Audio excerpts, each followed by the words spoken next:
One of the more well-known ceremonies in animism and shamanism is the healing ceremony of soul retrieval. Soul retrieval is the ceremony that heals soul loss, which is basically, sometimes in Spanish it's called susto, which is through fear or shock or extreme pain or stress, a part of the energy or soul or vital soul of the person gets stuck, and it's in not with the rest of the body in the soul. And so there are dramatic cases of this, and there are slightly less dramatic cases of this. So this ceremony has been taught since Sandra Ingerman retrieved this ceremony for Western culture back in the early 90s. But there have been some problems with teaching it to people who maybe don't have a thorough training or who don't understand some of the different problems that can come along. One of the problems with soul retrieval is that in the classic way it was taught in core shamanism, you have to be able to journey really well, and you have to be able to go to the place where the soul is. It's a form of tracking. And if you don't accurately track the soul piece, you can basically bring back something that isn't part of the person, and it's a problem. So there have been some kind of really inventive and ingenious ways that people have created soul retrieval ceremonies for soul loss that isn't really very profound, but that could still make a difference in somebody's life.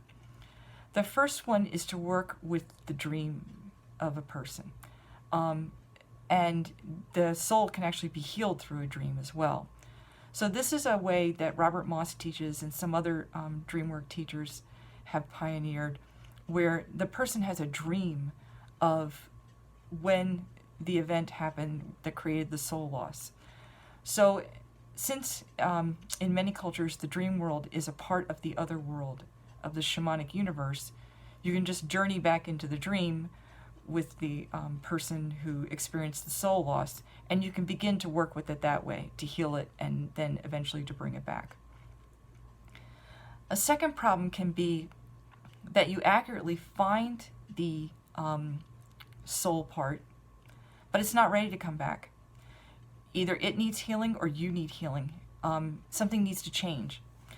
So what happens is, if you bring back a soul part that is not ready to come back, it can create depression, violent extremes of emotion. Just basically, it's as if you dragged a kicking and screaming child out of a house, and obviously they're going to be pretty upset. So one way that this can be solved is there are some soul retrieval ceremonies where the person is conscious and is having a dialogue with the practitioner, so that the two of you together with your spirit helpers decide if the soul part is ready to come back, and when it's ready to come back. And the third way that this can be sort of solved is to deal with the problem of integration. A lot of times people will have a very powerful soul retrieval, but it's like they are a new person and they don't know how to be the new person that they are, and they need like help and training wheels. In a traditional culture, you might go to a powerful place in nature that was connected to the ancestors, and you would do some kind of ceremony that would help to kind of begin that integration process. But we don't have a lot of those places identified in our culture. So we often ask people to do kind of a psychological process that many people don't know how to do and aren't prepared for. So there's a practitioner named Erica Buenaflor, and I think Alberto Vialdo does some of this, which is to work with the 4 cardinal directions and the medicine helpers of the 4 cardinal directions to help the soul part receive what it needs so that it's ready to be integrated and like made into a more powerful person when it after the work is completed.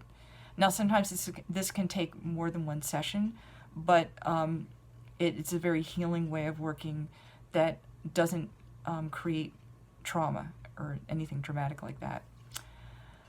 So I hope that this sort of very fast overview of different types of soul retrieval practices that are not necessarily part of core shamanism is helpful, and I'm very happy to answer any questions if you have any. Blessings.